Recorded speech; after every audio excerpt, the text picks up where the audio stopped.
If P&O's getting any message for this meeting, it's got to be one. We're still here, and we're not going to go away.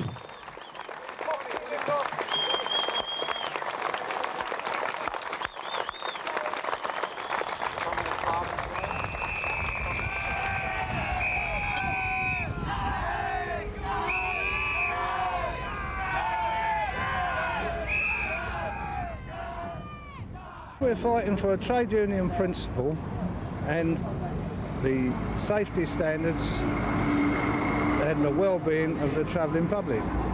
I'm here at the picket line because I believe in safety to passengers and to crew, and I believe that I'm here doing the right thing after the Zeebrugge disaster. How can P&O expect people to cross that channel and people to work on those unsafe conditions, working more hours with less crew? I think it's really wrong. The contract of employment that was offered by P&O was going to hazard my personal health and safety by virtue of the fact that it was not guaranteeing me any set sleep time in any period of 24 hours on a 7-day basis. Some of my shipmates here have done 25, nearly 30 years on the ferries, and all they've just been told, you will work these, and they just throw you away onto the scrap heap. They want you to defend your country, but in peacetime they can just throw you away, throw your experience away, throw your tickets away, throw everything away.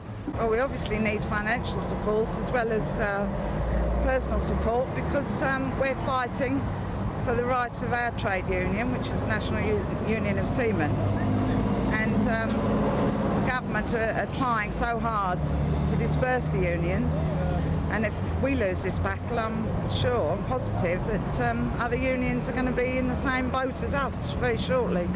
In case people don't realise what effect this is having on the company, the dispute itself, and the amount of pressure we're putting on the company, it is known, and it's been stated by Phillips and Drew, the city analysts, some 2 months ago, that P&O had lost over £100 million so far this year in order to save £6 million this year that they originally intended.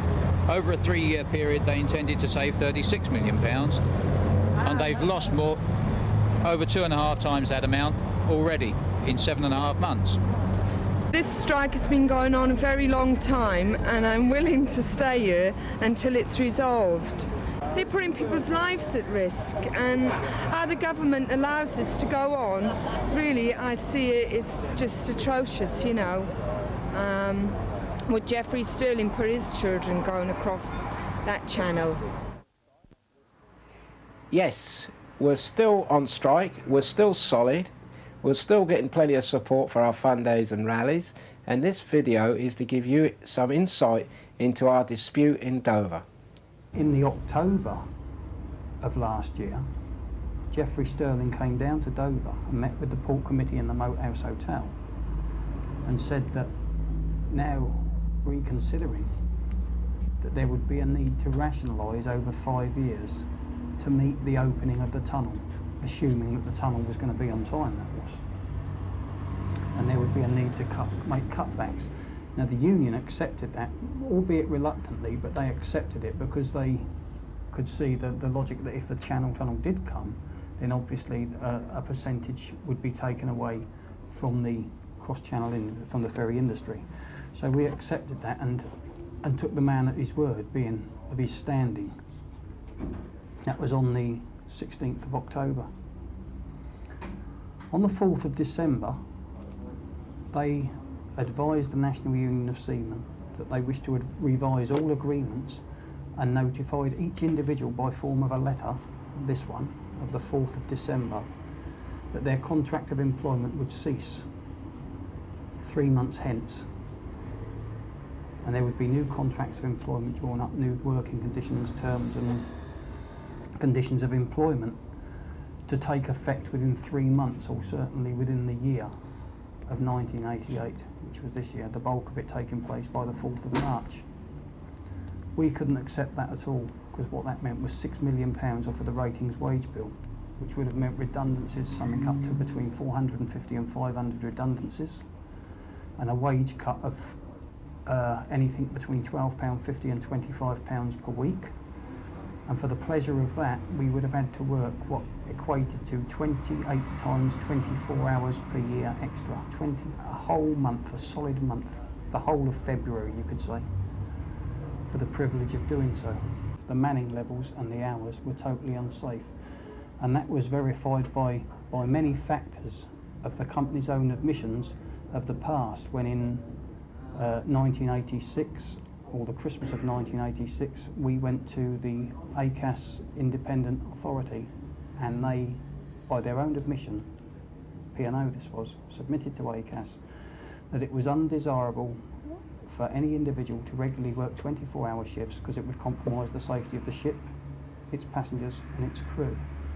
But that was on 24-hour on, 48-hour off working. So you'd done 24 hours on. You went on one day, you came off the next day, tired, lethargic. That day you were fit for nothing other than sleep and sit about. The following day was your day off. The following day you went back to work refreshed. What they propose now, and in fact what they're doing with scab and untrained crews, is working 24 hours on followed by 24 hours off on a never-ending cycle. Now I don't see how that, or nor do we see, and indeed the vast majority of the public see how that can be safe. And I think their record since this dispute started of sailing with those people has certainly bore testament to what we were saying all the way along. I mean, what sort of a ballot is it when it's either sign or be sacked? Either sign our contract or sack yourself. And this is what they were really asking them to do. The people who actually gone to work is less than 600. That just shows you the strength of the people here in Dover, that out of 2,300 people, only 600 have actually gone back to work. The rest are out of towners. They've come from different segments of the merchant navy, the non-federated segments. Also, they've recruited people from the local unemployment centres. They've got no certificates, they've got no safety certificates, they've got no firefighting certificates, they've got no first aid certificates, no lifeboat certificates, they've got no certificate of proficiency at survival at sea certificates. How can these people run a safe, efficient service? They just haven't got the experience. Well, Tom Wilson was a quartermaster on the Herald of Free Enterprise the night she went over, and Tom was instrumental in rescuing the captain and initiating the initial rescue, and for his pains he was awarded the Queen's Gallantry Medal.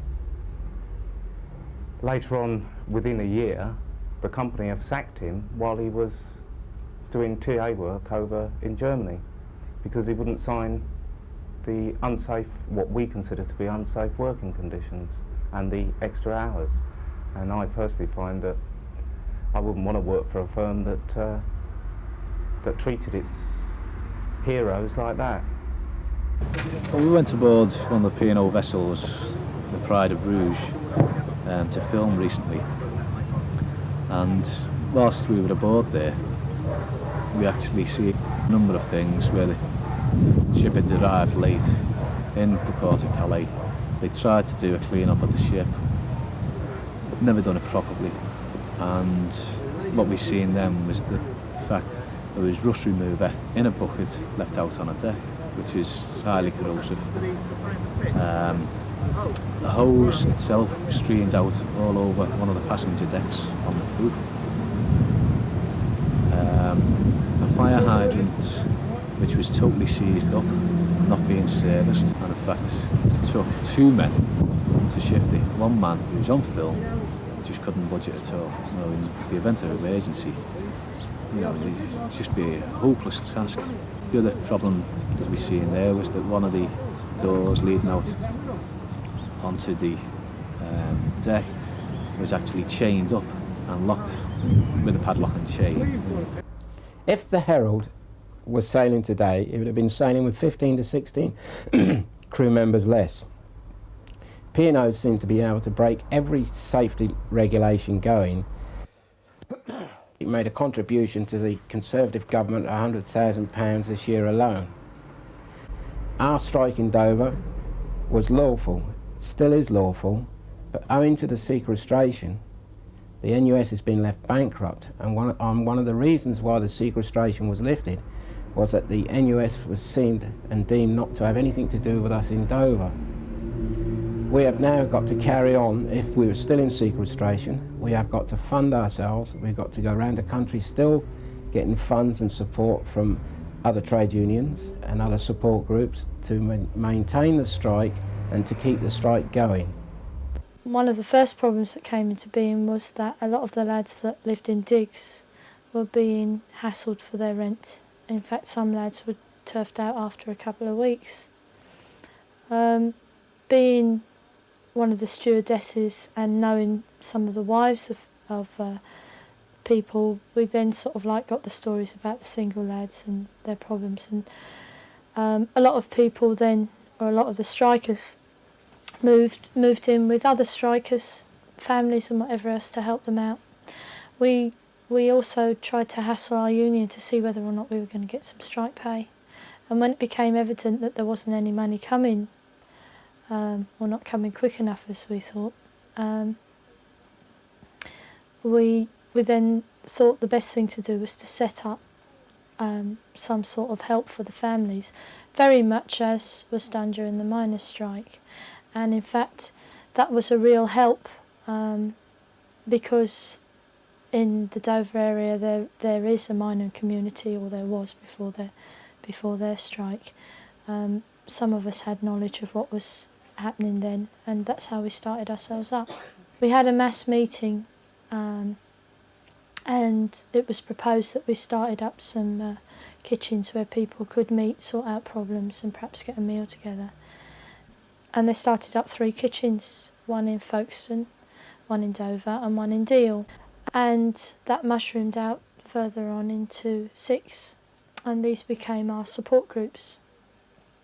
There were mostly wives and stewardesses to start with, because the real need was with the children, the problems of children. And as people had problems, we then started working together. I'm here for one main reason, to keep the strike going, keep the people fed. And the idea is that. As long as we keep them fed, we keep them happy.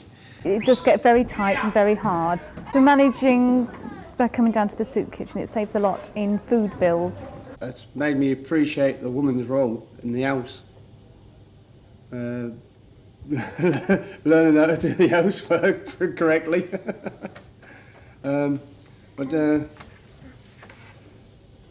Basically, learn to make ends meet with very little money. And I intend to go on as long as he feels it's necessary to go on, you know. You know, it's been a struggle, as I say, you know, there's clothes and things like that, you know. It's, as I say, Shelley understands, she really does. She realises that our dad's no longer at work, and he's down the picket line, and he can't buy a lot of stuff for her. But we try not to let it affect her all that much. The group, what we Dover Women's Sport Group, actually have outings for the children. This is what we actually go away fundraising for. As well as collections at meetings and on the street, we sell t-shirts, mugs, badges, plates, ties and a special support record, and the money raised goes towards running the strike office, as well as alleviating hardships. We have a battle bus, and we've set up a print shop with donated equipment and produce a weekly bulletin and leaflets to publish our case and combat the lack of interest shown by the media. These leaflets are also distributed down at the picket line. So the money is vitally important, but there are other ways that you can help us in this dispute. If people only realise that by them travelling on P&O, they're helping P&O win the dispute. But what we want to do is get it all with the TUC conference. The way they give the unanimous support to the NUS is put the words into actions by blacking P&O completely throughout Great Britain. Such things as what the T&G conveners in Dagenham have done. There's 27,000 pieces of freight come out of Dagenham a year. not one piece of that freight will be going with P&O. We'd like trade unions to pick a travel agent and ask them to take P&O advertisements down and P&O brochures. If this could be done nationally, it stops P&O getting their advanced bookings for next year. It's a slow process, but it's the only weapon with the trade union laws we've got at the moment. P&O is one of the multinational companies. The ferries in Dover are a small part of that company, but people have been so outraged at its treatment of the crews down there that they have started a boycott of all its companies, such as P&O Cruises, Ferry Masters, Sutcliffe Catering, Sutcliffe Vending Machines, which are in factories, workplaces, schools, bus stations.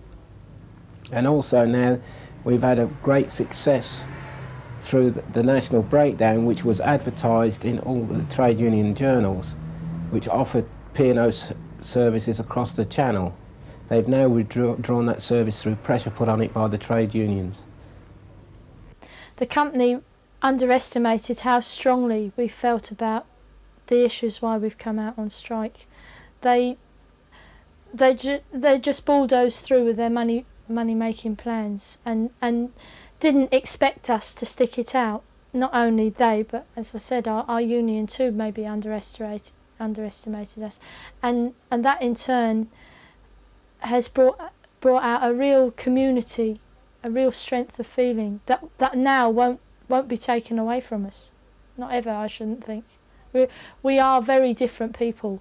We've changed from what was a very moderate, sleepy sort of workforce into one that really thinks about the issues and the conditions under which we were working, and probably won't let them get away with it again.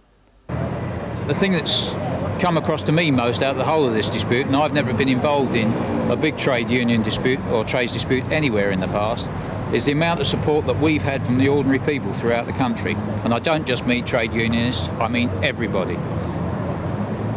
I think that's the most amazing thing that's come across. I wouldn't personally have believed it until I've experienced it. And I'd say thank you to you now for any donations or any help you can give us, whatever shape or form it might be. It's very hard. Seamen are very proud people generally. I would sort of really understand that. My father was a merchant seaman, and for us to be going out begging, because that's literally what it is, begging to feed our families, none of us would have ever thought that we'd be in that position. But that's what we're doing. That's how we're keeping going. And we've got to keep going, because if we don't keep going, then it means that what we're standing up there for means nothing to us, and that's not true. It would, if we didn't come out on strike when we did, it would have quite literally been saying that what happened to the Herald was for nothing. We want money off everybody who's watching this, because we're out here defending the rights of trade unionisms, and that's you as well as me. Because if we let the bosses get away with disowning unions and just taking scab labour on and non-union labour, it will start off here and it's going to end up with you wherever you are sitting now. Your bosses will do the exact same. So you've got to give us the money so we can stay here and carry on fighting, so we can protect your jobs as well as our jobs. Okay?